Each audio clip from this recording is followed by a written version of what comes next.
Hai teman-teman yang berbahagia, berjumpa kembali dengan saya Dr. Andri, spesialis kedokteran jiwa dari Rumah Sakit EMC Alam Sutra Tangerang.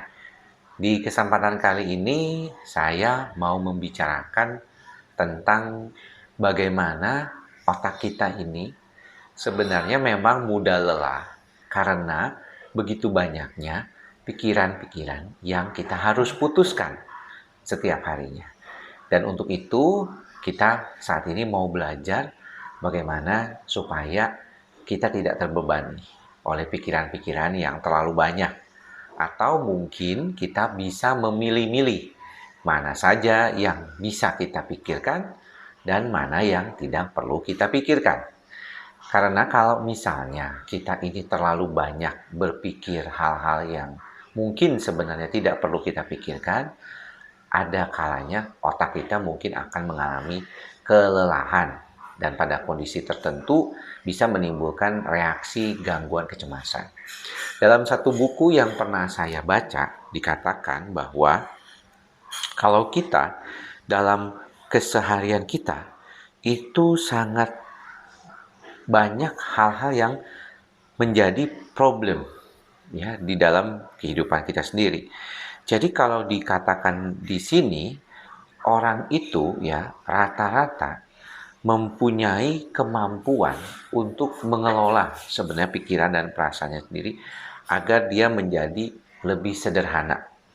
Namun demikian seringkali problemnya adalah kita selalu atau bukan selalu sebenarnya hampir rata-rata mendapatkan input-input setiap harinya.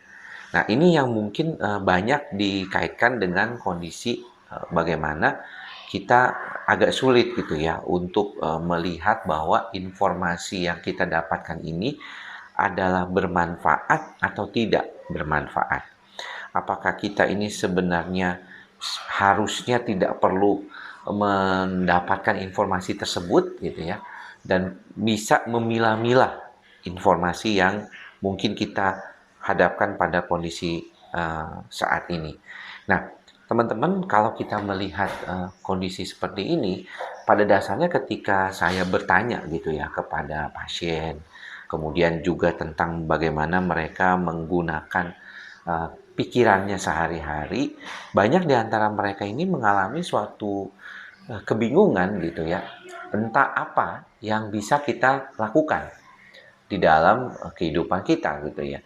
Banyak di antara mereka mungkin merasa bahwa kayaknya kalau misalnya saya ini berada pada situasi yang memang biasa aja, kayaknya malah membuat saya bingung sendiri apa yang menjadi pemicunya gitu ya.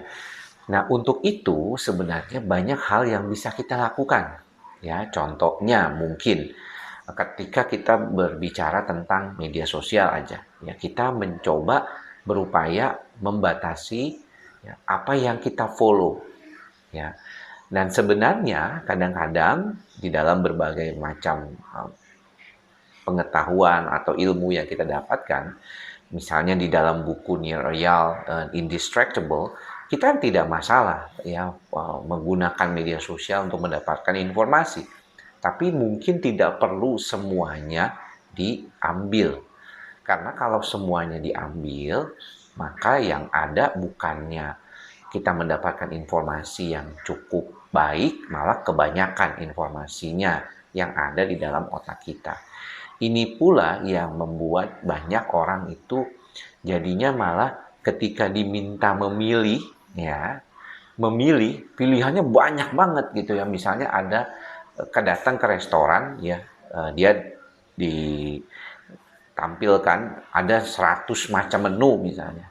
Dan kita tuh kadang-kadang saking pusingnya akhirnya memilih menu yang biasa kita makan aja gitu ya. Ada 100 menu kita pilihnya nasi goreng gitu ya. Ada 100 menu kita milihnya bakso gitu ya. Hal-hal yang sebenarnya mulai menjadi habit atau kebiasaan kita saja ketika kita kesulitan dalam mempunyai banyak pilihan gitu. Tapi kalau misalnya kita datang ke restoran yang menunya mungkin cuma 5 gitu, misalnya cuma atau restoran tempat warung tenda di pinggir jalan gitu, misalnya adanya ya ayam goreng, pecel goreng gitu ya, kemudian ada tahu tempe goreng, udah gitu. Ya udah, kita nggak usah susah. Kalau kita nggak suka ikan, maka kita makan ayam. Kalau kita nggak suka ayam, maka kita makan ikan gitu. Jadi simple seperti itu teman-teman ya. Atau kalau kita misalnya vegetarian, kita makan tahu tempenya aja sama sayur lalapnya gitu. Jadi ketika kita dihadapkan pada pilihan yang banyak, maka kadang-kadang kita kesulitan untuk memilih.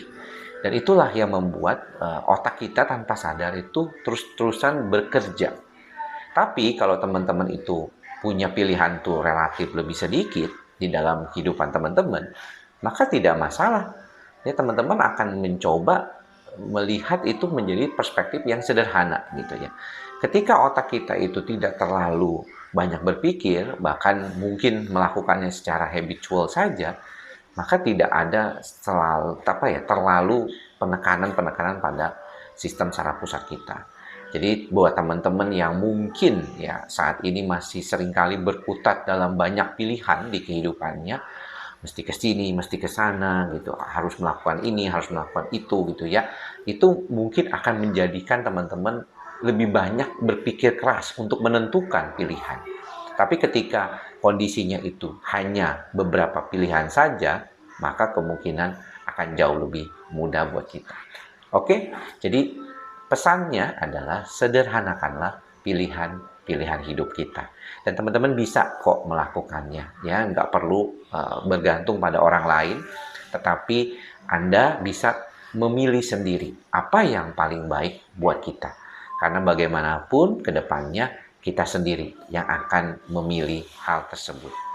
Mudah-mudahan teman-teman semua bisa membuat diri teman-teman menjadi orang yang lebih sederhana di dalam memilih kehidupan ini.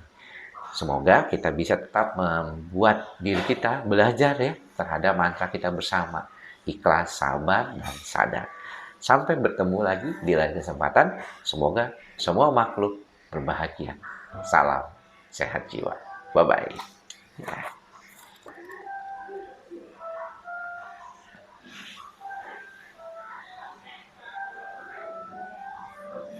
Hmm.